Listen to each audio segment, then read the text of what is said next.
반갑습니다. 할렐루야 이렇게 인사해야 되는가요?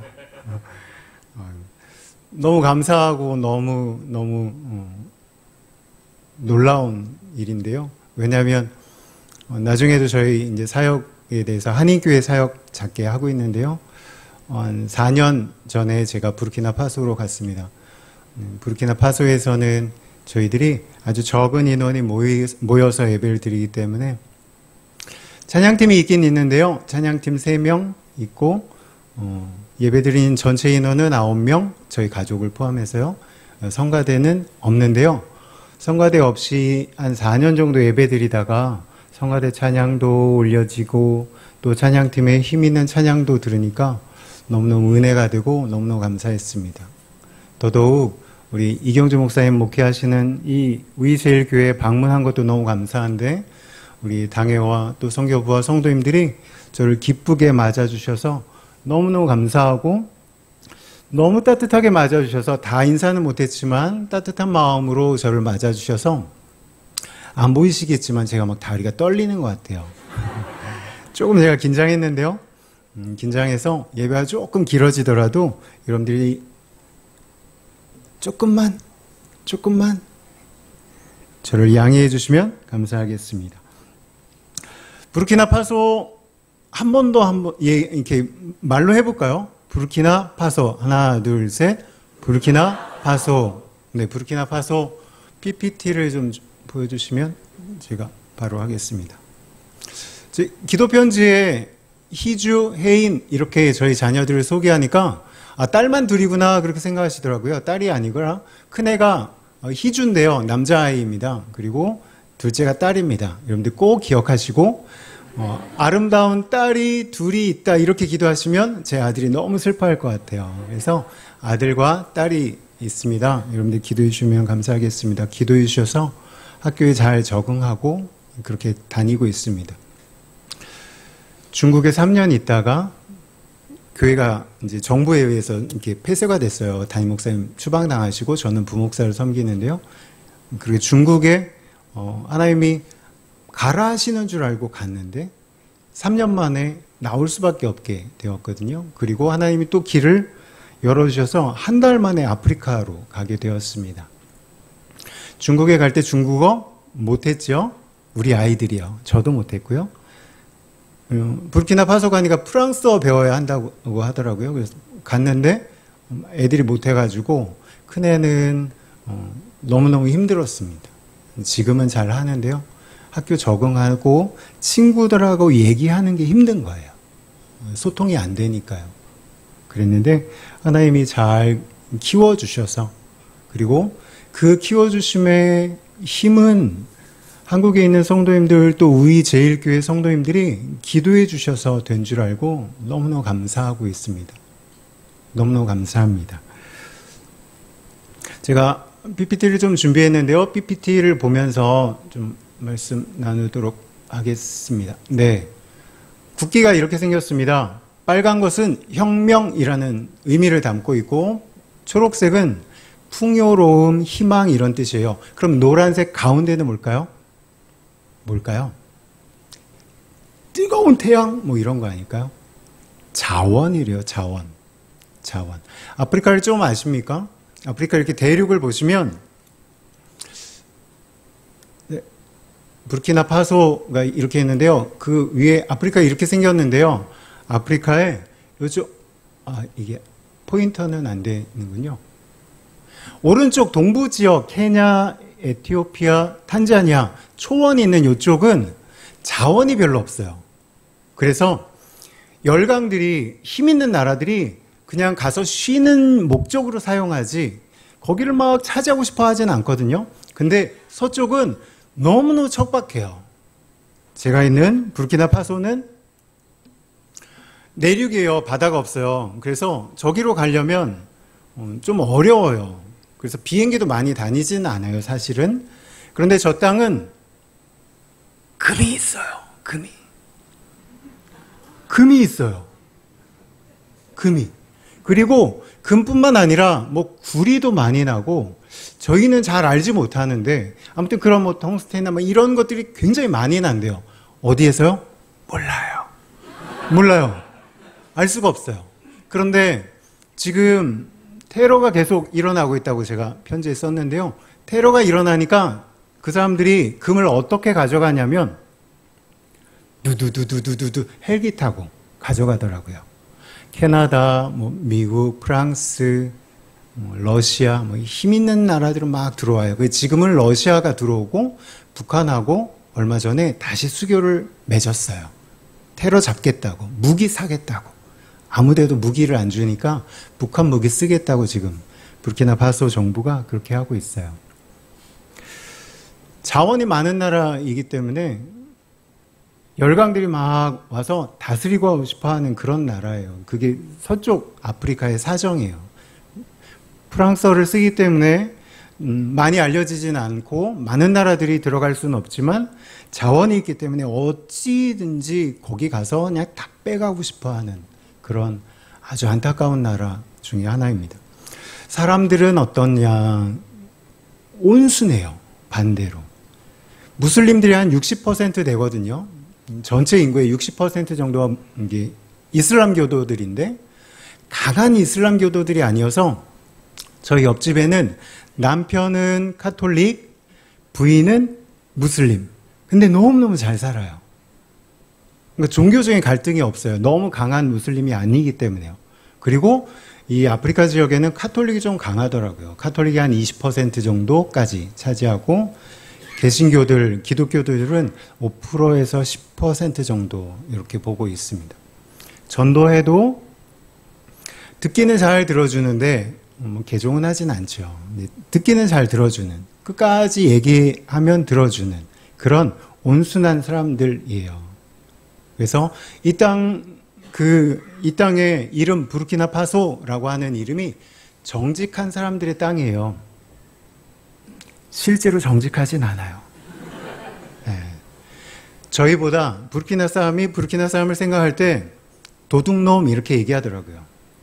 근데 도둑질하다 걸리면 그 자리에서 막 때려서 죽였어요. 그러면 감옥 가야 되잖아요. 감옥 안 가요. 도둑질한 게 잘못한 거기 때문에. 그래서 사람의 목숨이 조금 이렇게 경히 여겨지는, 중하게 여겨지지 않는 나라이기도 하지만 또 한편으로는 그렇기 때문에 서로 외국인들도 쉽게 적응하며 살 수 있는 그런 나라예요. 은퇴하시고 여러분들이 한 번씩 오시면 제가 반길게요. 부르키나파소에 이걸 자꾸 왔다 갔다 해야 되는군요. 제가 한국에 와서 제일 많이 들은 이야기가 뭔지 아세요? 날씨에 대한 이야기예요. 너무 덥죠? 너무 습하죠? 너무 시원해요. 저는 너무 시원한 거죠. 왜냐하면 평균 거의 그냥 해 떴다 하면 30도부터 시작해요. 7시 상관없어요. 6시 상관없어요. 해 뜨면 30도. 네. 죄송합니다. 네. 근데 이게 이제 쭉 올라와서 35도, 이제 건기 때는 41도 이렇게 해서 예전에는 50도까지 올라가는데요. 지금은 그렇지 않아요. 걱정 안 하셔도 돼요. 50도까지 올라가지 않고 한 40도, 41도 이렇게 가는데 하늘은 맑은데 먼지는 많고 그래요. 지금은 우기예요. 6월달에서 8월달까지 우기라서 비가 하루에 한 번 정도 오는데 많이 와요. 이때는 시원하지 않아요. 다들 오해하시더라고요. 엄청 시원하겠죠? 우기니까 그렇게 생각하시더라고요. 시원하진 않아요. 단지 잠잘 때 시원해요. 낮에는 35도, 36도 습하죠. 너무 힘들어요. 습해요. 건기 때는 계속해서 비가 안 와요. 9월부터 계속 비 안 와요. 언제까지? 그 다음에 5월까지 계속 안 와요. 처음에는 너무 힘들었거든요. 근데 너무 좋아요. 비 안 와서. 벌레 없어요. 모기 없어요. 너무 좋아요. 우기 때 너무 힘들어요. 습해요. 모기 있어요. 너무 힘들어요. 비가 오는 이때 잠잘 때 좀 시원하고요. 12월, 1월 정도 되는 것 같아요. 12월, 1월 때 제일 추워요. 먼지를 먼지가 해를 이렇게 가려줘요. 2달 내내. 먼지바람, 하마탄이라고도 알려져 있고 알마탄이라고도 하는데요. 먼지바람이 저 사하라에서 불어가지고 토고를 찍고 다시 한번 이렇게 불어서 가요. 그거 오면 정말 한국 분들 너무 깨끗하신데 거기서는 조금 힘드실 것 같아요.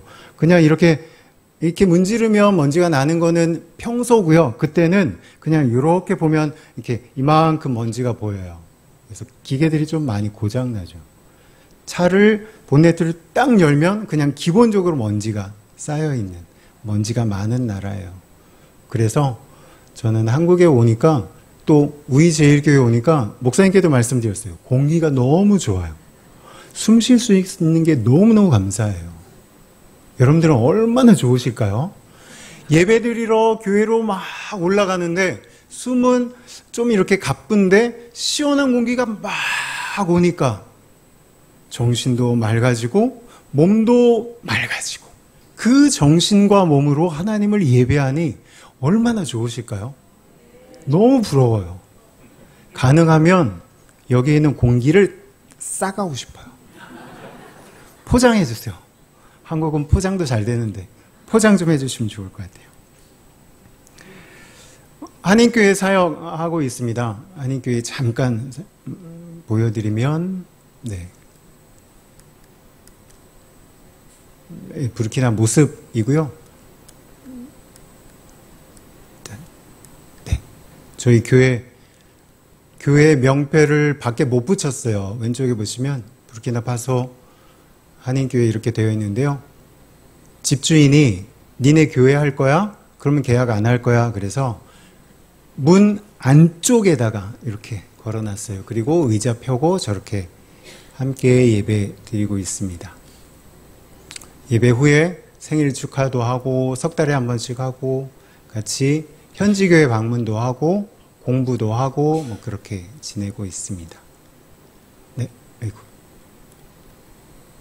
네, 그렇게 해서 9명이 예배 드리고 있어요. 사례비 없이 선교사 파송 받아서 가서 사역하고 있습니다.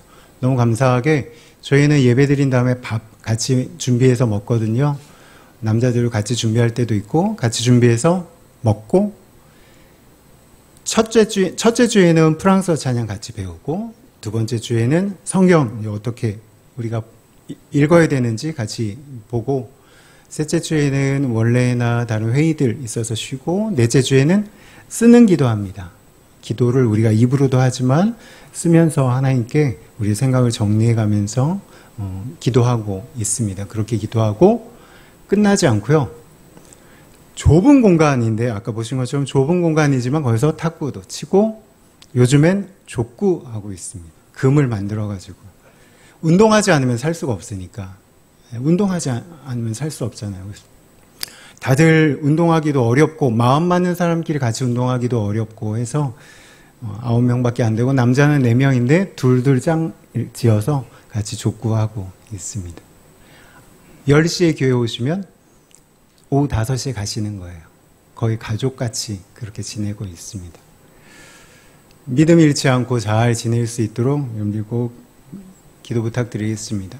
다음은 샬롬 교회인데요. 샬롬이라고 잘 이렇게 헷갈리시는 분들이 계시더라고요. 저도 이것 때문에 폴 목사님한테 여러 번 여쭤봤어요. 샬롬이야, 샬롬이야. 그랬더니 샬룸이다 그러더라고요. 그래서 왜 샬룸이냐 그랬더니 잘 모르겠대요. 나중에 보니까 프랑스식으로 헬라어를 배우신 것 같아요. 히브리어를 히브리어를 배우신 것 같아요. 그래서 샬룸으로 프랑스식으로 이렇게 하시는 것 같더라고요. 샬룸 교회예요. 이름이 굉장히 긴데 그냥 샬룸 교회로 부르고 있습니다. 제가 개척한 교회가 아니고 폴 목사님이 개척하신 교회예요. 이것은 교회 건축하는 과정을 제가 요약해서 여러 개 사진을 모아서 폴 목사님께 드린 사진이에요. 그런 기록이 없어요. 병원에 가도 기록이 없어요. 병원에 가면 일단 김성환 씨 몇 날 며칠 오셨고요. 그 다음에 이렇게 오셔야 되고요. 뭐 이렇게 차트라는 게 있잖아요. 기록이 있잖아요. 기록이 없어요. 그렇게 기록하는 거를 잘 못하시더라고요. 병원에도 그런데 개인은 어떻겠어요? 더 못하시죠. 그러니까 교회가 이렇게 건축된 것입니다. 알고 계십시오. 교회 한켠에 놓고 좀 보십시오. 그런 의미로 드렸어요. 자, 빠르게 제가 보여드릴게요.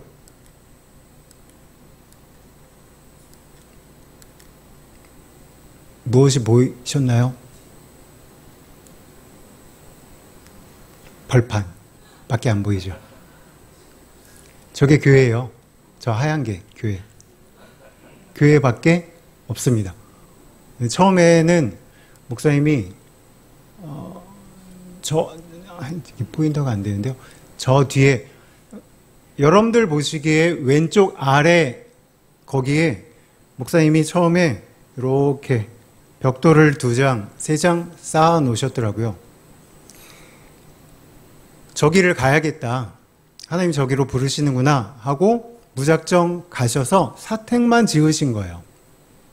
사택 달랑 방 한 칸 지어 놓으시고 거기서 사시는 거예요. 그러면서 예배를 드리셨고 저 표지는 여기에 교회 예배당을 지었으면 좋겠다 하는 마음으로 기도하는 곳이었어요. 저기에 교회를 건축하게 되었습니다. 그러면 사택만 지어놓고 어떻게 예배를 드렸을까요? 어떻게 드렸어요? 예배를 드렸어요. 어떻게 드렸을까요? 나무 밑에서 예배를 드리셨더라고요. 그러던 중에 저와 만나시게 되고 교제하면서 진실한 목사님을 만나게 하신 것에 감사하면서 함께 기도하면서 교회를 건축하게 되었습니다. 그래서 샬롬 교회를 건축했고요. 여러분들이 생각하시는 것처럼 우이제일교회처럼 이렇게 예쁜 예배당이 아니고 그냥 블럭을 만들어서 쌓아 올리고 시멘트 바르고 끝! 위에 천정은 함석 끝! 그런데 9개월 걸렸습니다. 일이 빨리빨리 안 되더라고요. 그래서 9개월 걸려서 완공하고 지금 예배 드리시는데요. 예배 드리니까 건축하면서 성도들이 다 흩어지셨대요. 어디 가셨어요? 집에 갔대요. 그래서 다시 오십니까? 안 오신대요. 그래서 건축한 이후에 다시 시작하신 거예요. 지금 한 13명 정도 되셨대요. 성도들이 13명이 예배 드린다 하시더라고요. 힘들어요. 무엇이 힘들까요? 외로움이 힘들죠. 아까 보신 것처럼 아무것도 없어요. 반경 3km, 5km에 마을이 있긴 있는데 거기 마을은 예수 믿는 사람이 없는 마을들이에요. 그러니까 예수 믿는 사람을 만나기가 어렵고 가족들만 계시니까 너무너무 외로워요. 외로운데 아프리카는 교회를 딱 지으면 건물을 지으면 정말 사람들이 벌떼처럼 모여들어요. 사람들이 많이 사는 곳에는. 그런데 폴 목사님은 그런 곳을 포기하고 하나님이 그곳에 보내시는 줄 알고 가셨잖아요. 그러니까 사람들이 없어요. 성도들이 벌떼처럼 몰려들지 않아요. 외로운 싸움이 있죠. 하나님 앞에 기도하는 준비의 시간이 있죠. 그때를 지금 보내고 계세요. 바라기는 여러분들이 꼭 기도해 주셨으면 좋겠어요. 폴 목사님 이름을 기억하시고 포기하지 않도록, 낙심하지 않도록, 목회에 최선을 다하실 수 있도록 지금 준비의 과정인 줄 알고 하나님 앞에 나아갈 수 있도록 꼭 기도해 주셨으면 좋겠어요. 우기 때 이 부르키나 사람들은 어디에 있든지 무엇을 하는지 아세요? 특별히 할 일은 없는데 우기 때만 하는 게 있어요. 힌트. 이것이 힌트입니다. 농사입니다. 농사. 물이 없어요. 물이 정말 귀하거든요. 내륙지방이라 물이 귀합니다. 그래서 내가 먹을 물을 식물 줄 수는 없잖아요. 그러니까 하늘에서 비가 내릴 때까지 기다리는 거예요. 비가 내렸어요. 그러면 땅을 파고 씨를 뿌리는 거예요. 그리고 흙을 덮습니다. 끝! 그럼 뭐 해야 돼요? 비만 기다리는 거예요. 비만 두세 번 더 오면 싹이 나오거든요. 정말 신기해요. 저도 텃밭은 없지만 조그만 흙에다가 해봤어요. 근데 정말 나요. 제가 먹다가 좀 남겨둔 옥수수가 있었거든요. 삶지 않은 옥수수를 갖다가 설마 하고 던져놨더니 싹이 나오더라고요. 옥수수 심고 땅콩 심고 콩 심고 노란콩 그런 거 심어서 1년을 먹는 거예요. 1년을. 그래서 지금이 좀 보릿고개처럼 그런 시기이긴 해요. 지금은 씨를 뿌려야 되니까 곡식이 많이 없죠. 그래서 그런 부분들을 좀 지원해드리고 특별히 최근에는 죄송합니다. 이 말 먼저 마무리할게요. 그렇게 하면서 농사 지으시는데 정말 하나님의 은혜의 단비가 있어야 목사님이 농사를 잘 지을 수 있고 그 농사를 통해서 1년을 잘 아무 걱정 없이 드실 수 있거든요. 사실 수 있거든요. 그래서 여러분들이 볼 목사님 목회뿐만 아니라 농사도 좀 잘 될 수 있게 기도해 주셨으면 좋겠어요.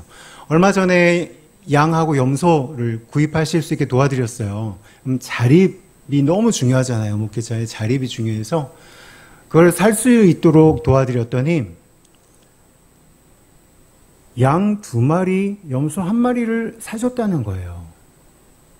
당연히 저는 짝수로 사실 줄 알았어요. 암컷 1마리, 수컷 1마리. 그런데 암컷으로만 3마리를 사셨더라고요. 왜 사셨어요? 왜 암컷만 사셨어요? 그랬더니 씩 웃으시면서 수컷은 많잖아요. 밖에 많아요. 우리 집에 없어도 돼요. 그냥 놔 기르니까 수컷은 많이 있으니까 걱정하지 않고 암컷이 중요해요. 암컷은 새끼를 계속 낳을 수 있으니까요. 염소는 1년에 2차례, 많게는 4마리까지. 양은 1번 반 정도 그렇게 새끼를 낳는다고 하더라고요.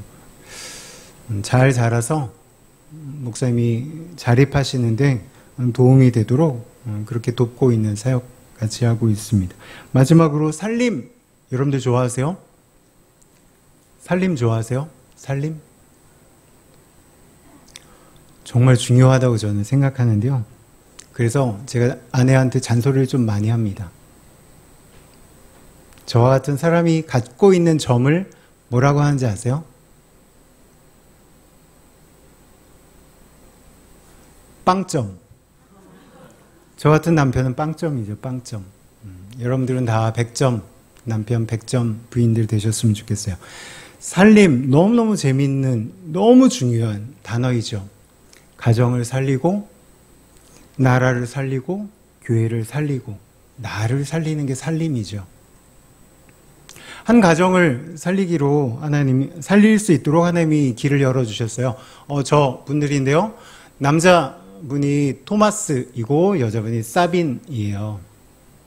토마스와 사빈이 결혼하기 전에 알게 되었어요. 저희 아이들 불어 전혀 못하니까 가르쳐주는 과외 선생님으로 소개를 받고 만나게 됐는데 교회에 너무너무 신실한 분이에요. 한국으로 치면 장로님 중에 한 분이에요. 굉장히 젊지만 장로님으로 섬기고 계신 분이에요.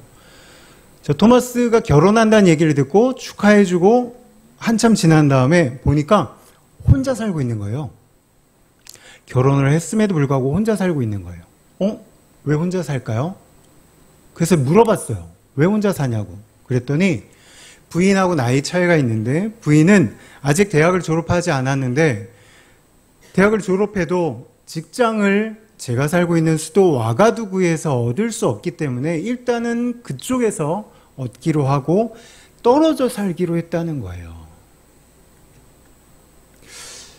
신실한 장로님이 그렇게 살면 안 되지 않습니까? 얘기해도 히히히 웃고 끝나더라고요. 그래서 하나님 앞에 신실한 이 가정이 어떻게 하면 같이 살 수 있겠습니까? 어떻게 하면 이 가정을 살릴 수 있을까요? 기도하고 고민하다가 아내랑 한번 의논을 해봤어요. 지금 사빈이 어디에선가 일을 하고 있는 그곳에서 받는 월급에 해당하는 금액을 우리가 후원해주면 이 가정이 이곳에서 같이 살 수 있을까? 한번 얘기해 볼까? 얘기해 봅시다. 그래서 얘기를 해보게 됐어요. 토마스를 붙잡고 얘기를 했어요. 그러니까 너무 좋다는 거예요. 자기도 부인하고 얘기를 해보겠다고 하더라고요. 그래서 얘기를 했는데 너무 좋다. 그러나 지금은 안 된다는 거예요. 대답을 얻었어요. 그러면 계약이 언제 끝납니까? 1년 있다가 끝납니다. 그럼 그때 우리가 같이 사역을 하면 좋겠습니다. 와가에 와서 살 수 있었으면 좋겠습니다. 라고 했더니 알겠다고 하고 끝났어요. 그런데 지금 부르키나파소의 제일 큰 문제는 테러이거든요. 말리 근접해 있는 그곳에서 또 동쪽, 서쪽, 남쪽 할 것 없이 좀 테러가 계속 일어나고 있어요. 정부가 이걸 잡겠다고 북한이랑 손잡고 북한의 무기를 지금 사고 있는 상황이거든요. 잘 안 잡혀요. 왜냐하면 여기에서 한번 저기에서 한번 나타났다가 없어지니까 잡을 수가 없어요. 사빈이 일하고 있는 지역에 테러가 일어난 거예요. 갑자기 뜻하지 않게. 그래서 사빈이 일하고 있던 곳이 폐쇄가 되었어요. 그러면 이제 쉽게 나올 수 있을 줄 알았는데 안전하게 나올 수 있는 게 아니라 안전하게 몸은 나왔는데 더 이상 이곳으로 올 수는 와가로 올 수는 없다는 거예요. 왜 그러냐? 그랬더니 프랑스의 식민지였던 이 부르키나파소의 모든 체계가 프랑스 법을 따르고 있대요. 노동법도. 고용한 사람이든지 고용을 받은 사람이든지 어느 한 사람이 계약을 파기하면 위약금을 다 물어야 된다는 거예요. 그래서 안 돼요. 그랬는데 테러가 더 심해져서 사장님이 포기하시고 사빈을 놔주시고 계약이 없던 걸로 해주셔서 작년 10월에 이 살림사역을 시작하게 되었어요. 아프리카에서 제가 사역하면서 제일 많이 고민하는 게 뭐냐면 돕고 싶은데 어떻게 돕느냐였어요. 토마스 사빈에게도 마찬가지였어요. 어떻게 도우면 좋을까? 이거 그냥 받아. 이렇게 하면 이 사람들에게는 그것이 올무가 되고 족쇄가 되겠죠. 어떤 족쇄요? 하나님을 보지 못하는 족쇄가 되겠죠. 이 사람한테만 잘하면, 이 사람 비유만 잘 맞추면 이 사람이 나 먹여 살릴 수 있겠구나라고 생각하겠죠. 하나님이 선교사 가정을 통해서 그 가정을 살리기로 하시고 하나님의 그 귀한 은혜가 흘러가고 있는 것인데 그거 바라보지 못하면 사람만 보겠죠. 그러면 그 인생은 망하는 것이다. 저는 그렇게 판단을 했어요. 그래서 어떻게 하면 이 가정이 하나님 앞에서 살림을 받을 수 있을까? 무턱대고 후원하는 것이 아니라 무턱대고 지원하는 것이 아니라 어떻게 하면 하나님의 귀한 일에 동참할 수 있을까 생각하다가 토마스가 와가대학교 법과를 졸업했는데 직업이 없어요. 지금 부르키나파소 상황이 그래요. 공무원 아니고서는 할 수 있는 일이 없어요. 그래서 직업을 구하다가 학교 강사를 하고 있어요. 중고등학교 시간 강사로 살아가고 있어요. 조금 어렵게 그렇게 살고 있어요. 토마스가 그리고 사빈이 했던 그 일도 아이들을 만나는 일이었기 때문에 그 일을 잘 할 수 있겠다는 생각으로 그 일들을 제안하고 함께 할 수 있도록 좀 도와주라라고 도움을 요청했어요. 그랬더니 너무너무 감사하게 그 일들을 함께 할 수 있게 되었어요. 그렇게 살림사역은 시작되었어요. 시간이 벌써 많이 됐네요. 토마스와 사빈의 가정을 살리고 그 토마스와 사빈이 아이들 가정 또 그 아이들을 살리는 그 순환고리가 시작된 거예요. 벌써 1년 되었어요. 그 중에 기도 제목만 여러분들께 좀 드릴게요. 3명의 아이들이 시험 봤다는 이야기를 제가 성교 편지에 썼는데요. 이 아이들이 합격했습니까? 불합격했습니까? 불합격했습니다. 중학교 시험이 있어요. 중학교 시험 통과해야 중학교 졸업생이 되는 거고 고등학교도 졸업생이 돼요. 전체 평균이 중학생이 작년에 2022년도에 53%가 통과했고 고등학교 졸업시험은 20%가 통과했어요. 그러니까 아이들이 공부에 열심히 있는 아이들이 그렇게 많지는 않은 거죠. 상황도 그렇고. 시험을 떨어지면 어떡해요? 다시 봐야 돼요. 1년 있다가.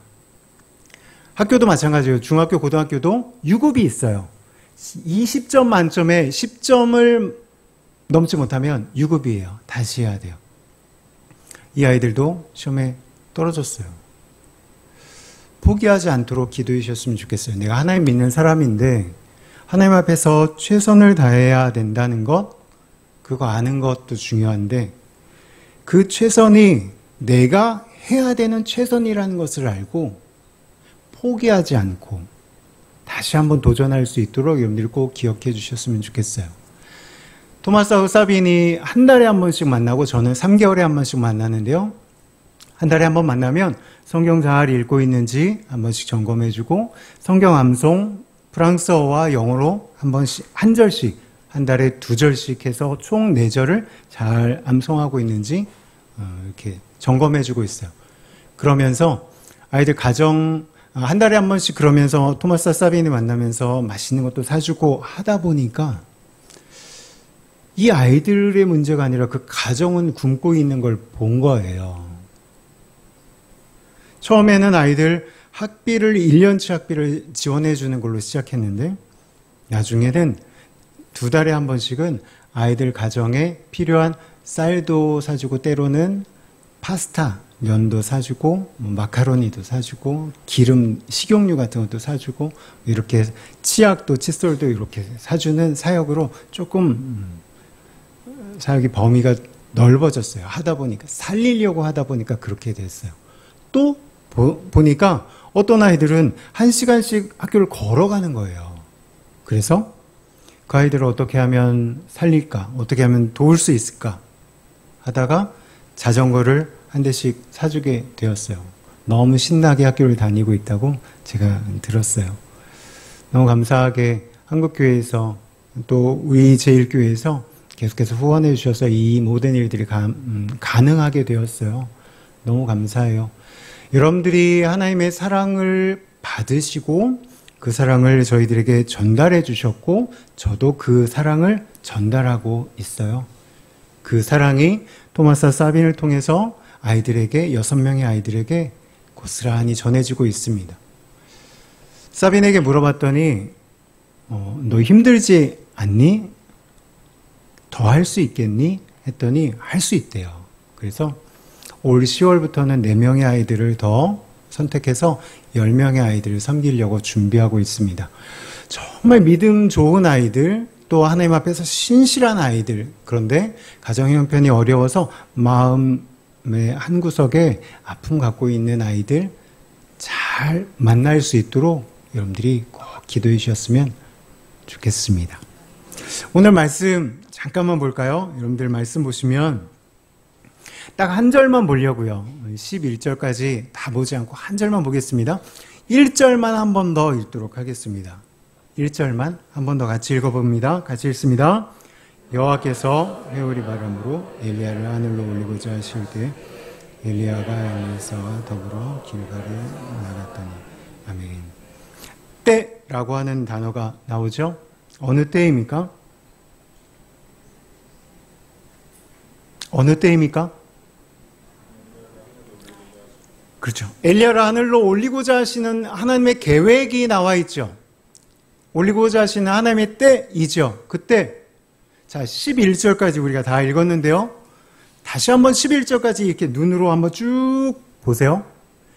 그때는 언제였습니까? 그때가 정확하게 딱 명시되어 있습니까? 몇 날, 며칠, 몇 시, 몇 분, 몇 초. 없죠? 없습니다. 여러분 잘 보시면 없어요. 하나님이 엘리야를 승천하게 하시는 때 하나님의 계획은 분명했어요. 너무너무 분명했어요. 그런데 그 분명한 계획이 언제 이루어질지는 아무도 몰랐어요. 하나님만 아셨죠. 그래서 그 때를 준비하는 엘리야는 어떻게 했습니까? 오늘 본문에 어떻게 이 엘리야가 했습니까? 베델로 내려가죠. 하나님이 내려가라 하시니까 내려가죠. 여리고로 내려가죠. 요단으로 내려가죠. 내려가죠. 하나님이 그때 엘리야를 가라 하시니까 간 거예요. 그 전에 하나님은 엘리야에게 분명히 말씀하셨어요. 너 승천할 때 온다. 그 큰 하나님의 뜻 앞에 놓고 나 못 움직여요. 그렇게 하지 않았죠. 베델로, 여리고로, 요단으로 내려갔죠. 하나님의 때를 기다리고 하나님의 방법대로 살아가려고 하는 우리들에게 성경이 말씀하시는 게 바로 그거예요. 우리는 자꾸 하나님의 때, 하나님의 방법, 하나님의 뜻, 거기에서 멈추려고 해요. 그것이 너무 분명해질 때 자꾸 멈추려고 해요. 근데 성경은 우리들에게 말씀하고 있는 거예요. 그 하나님의 뜻을 따라 살아가는 사람들은 그 뜻이 너무 분명하기 때문에 오늘을 살아갈 수 있다고 말씀하시는 거예요. 그리고 오늘을 살아야 한다고 말씀하고 있는 거예요. 그렇게 살기 위해서 우리에게 필요한 게 뭐예요? 예배이죠. 성도이기 때문에 우리에게 예배가 그만큼 중요한 거예요. 하나님 말씀 앞에서 나를 돌아보고 내가 어디로 가야 할지 이 예배 가운데 확인이 돼야 오늘을 살죠. 오늘을 살 수 있죠. 이 막막하고 이 두려운 세상에 우리가 어떻게 오늘을 살아갈 수 있겠어요?